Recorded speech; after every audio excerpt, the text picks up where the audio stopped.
Okay guys, welcome back to the part 2 of our video, and now I'm gonna show you how to install the 3D thermoplastic panel as a backsplash. Before I start, I wanted to show you a little thing.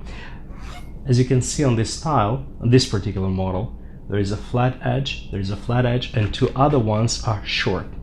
Now basically, the tile is installed in a way that the short edge goes on top of the flat part, and basically it's okay, I just want to demonstrate you that. So it's installed in a way so the design will continue uninterrupted. Now it means when you start, all the panels that have to exactly the same direction. You cannot flip it. You have to continue the same way you started. Now, what is quite important is to decide which way will you start. And here I just want to make a little point. Like for example, like this little kitchenette, it has an L shape, and you cannot walk through it. It's like a dead end, right? So most of the time, people will see the backsplash from that direction, from where the camera stands, right? Now, look at this joint, right? When you stand in front of it, well, you'll see the seam the way it is. But if you look a bit on an angle, look this way. Yeah, this way joint is way more visible than that way, right? Because when you look from that direction, when the short edge goes on top of the flat edge, that way you cannot see the side of the panel. Makes this way the joint is way less visible. So in our case, we will start the installation from that corner and we'll work our way that way. So my first panel will go with a flat edge here to the wall, and the next one will overlap it. So it means it will be way less visible. Now before we start, obviously there's two things that we have to pay like a bit of an extra attention to. It's receptacles. This is where we have to make a cuts. The first one I already did, so just to save a bit mine and yours time. Another thing that I wanted to mention, all the tiles that have a protective film. Means I can draw on them. You can probably see some marks, but after that, when I'll take the protective film off, the marks from the marker will disappear. Now, this is how we're gonna install my first panel, that way, with a flat edge, that direction. Before I do that,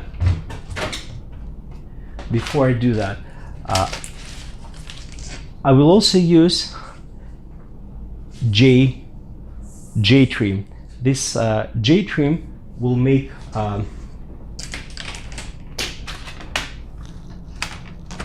the part where the tiles will come close to the countertop. It will look almost seamless, like much better than without it.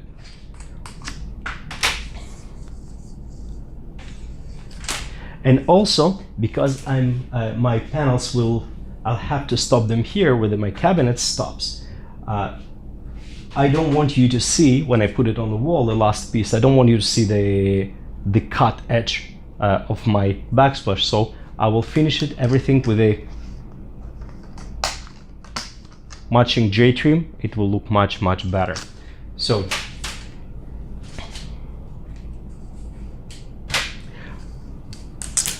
okay, I already pre-marked the first the side piece. As you can see, it's this J-trim can be cut with a regular scissors, no problem. And this is where my piece will go.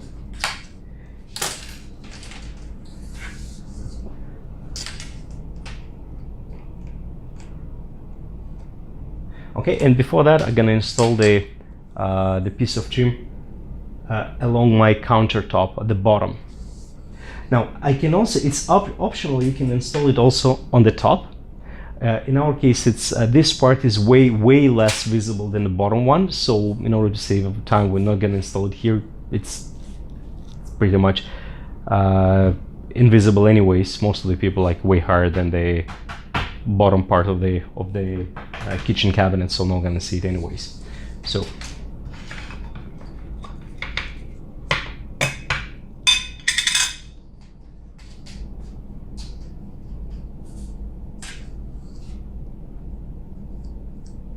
what I'm gonna do, I'm gonna just apply the bit of a contact cement on the back of my J mold, the part that will touch the wall.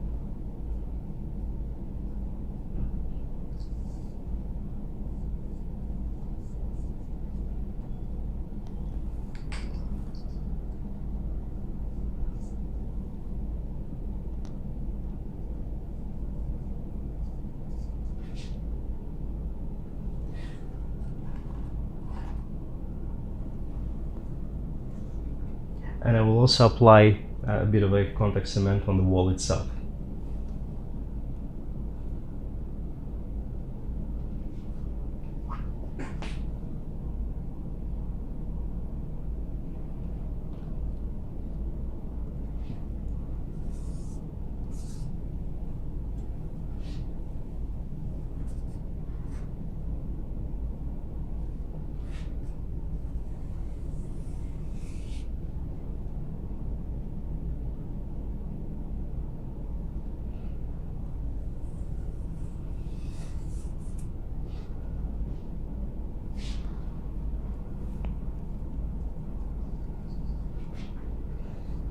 Now I have to let the contact cement to dry for a couple of minutes, and for time being I'll prepare the next piece that will go into inside of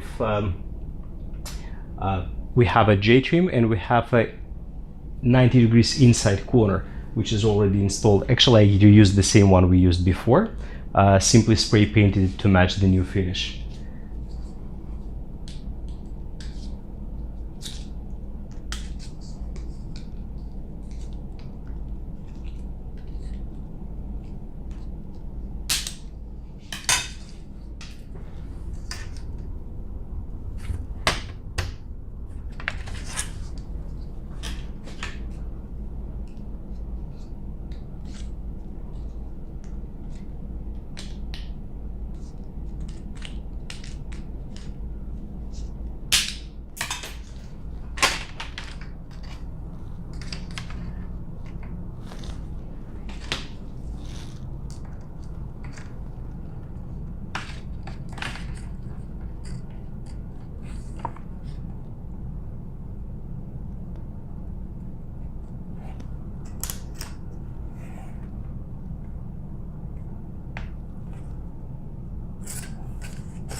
As you can see, it's very easy to install.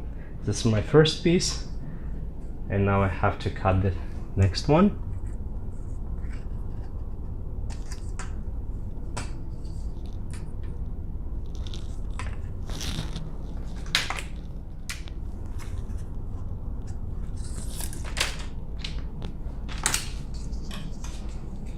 Once again, cut with the scissors.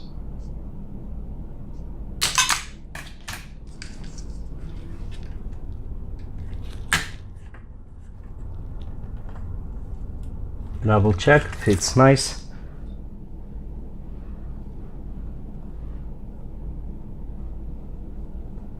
Glue on the back of the J mold.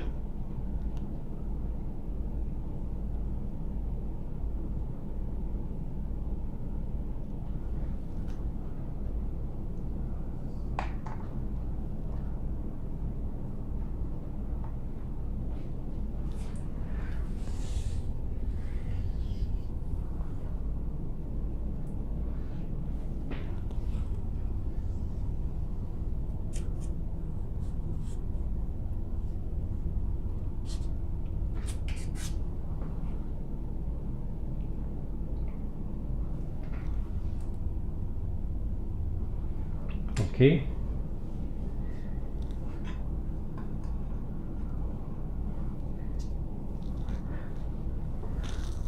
We'll let it dry for a minute, and now I'll start to prepare the first panel, the one that will go to the corner.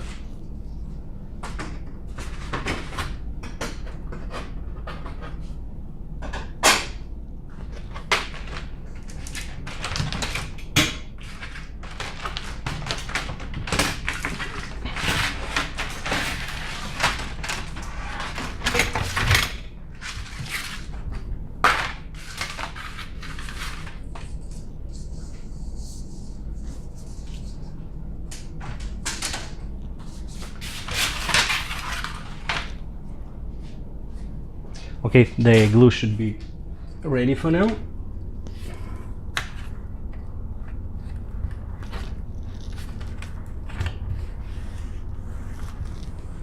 Perfect, the piece is installed, and now we're gonna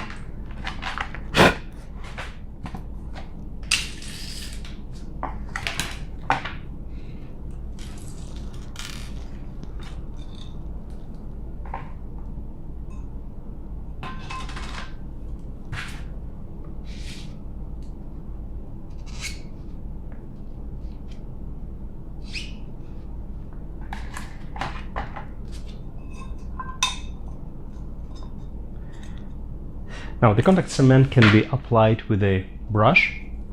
I would though recommend to use a roller. I think it's way more handy.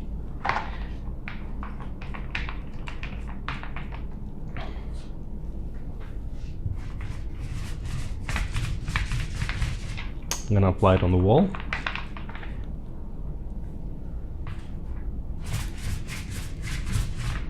And I'm gonna apply it on the back of my first piece.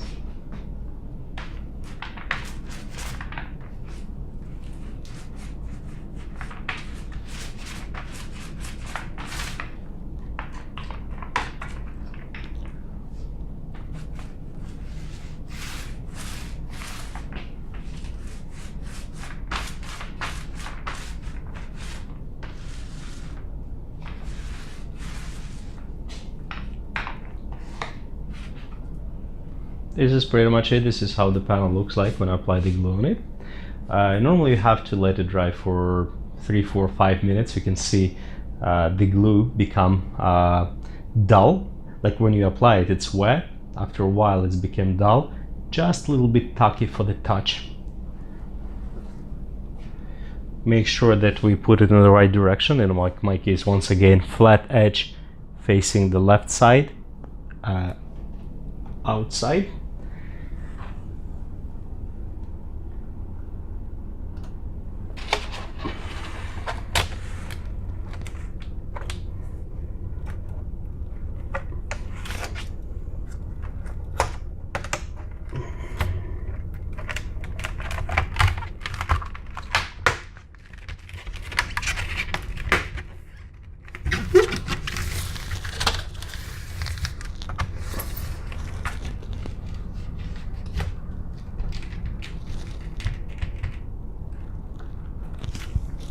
Now I just saw a little piece when I didn't put enough glue to, so what I can do, I can just take the panel off,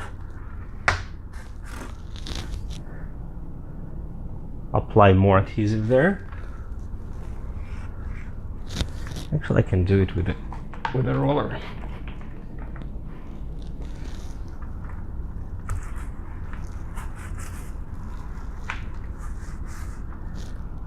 I'll let it dry for a second, and for now I'll prepare the next panel.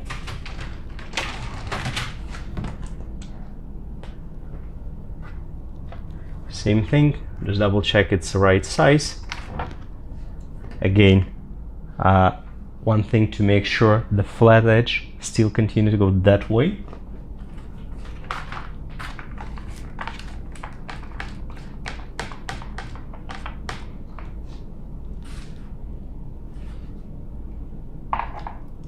Actually, before I do that, I make sure my next panel will be the same size.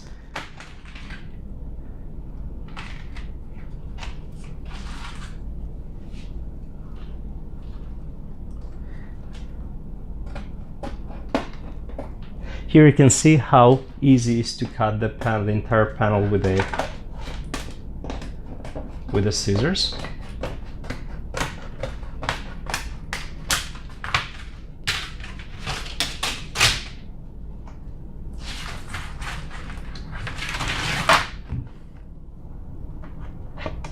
Again, just need to make sure it fits perfect.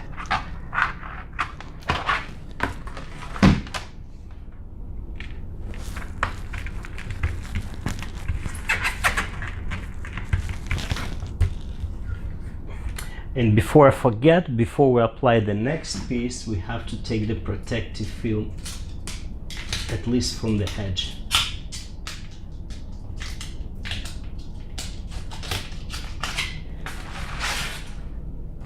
Okay, so now the second panel.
Now I have the panel to dry a little bit. Now, normally when you install the panels, it's a good idea to apply the adhesive on even three, four panels at once, so they can dry. By the time you finish applying glue on the panel number 4, the first one is ready to go. This way you can just keep your pace. It's gonna be much faster. In my case, I will not do that, because the very next panel I'll have to do the cut for receptacle. That's why I'm doing them one by one. Oops.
Now I wanted to make a brief summary of this little project. To finish this backsplash, I used 8 panels. 8 panels for about $18 each, comes to $144. About half, you can probably see here, I still have about more than half of a can is full with glue. So half can, and it cost about $10. One foam roller and tray for glue, scissors and knife. This is basically all the tools that I used. It took me to complete this project less than 2 hours, start to finish, including the cutting of the outlets. By the way, I reused the plates. I used the spray can from Home Depot, copper paint, just spray painting the old plates and put them back, and as you can see, they match the backsplash quite nicely. Once again, thanks for watching. See you soon. Bye.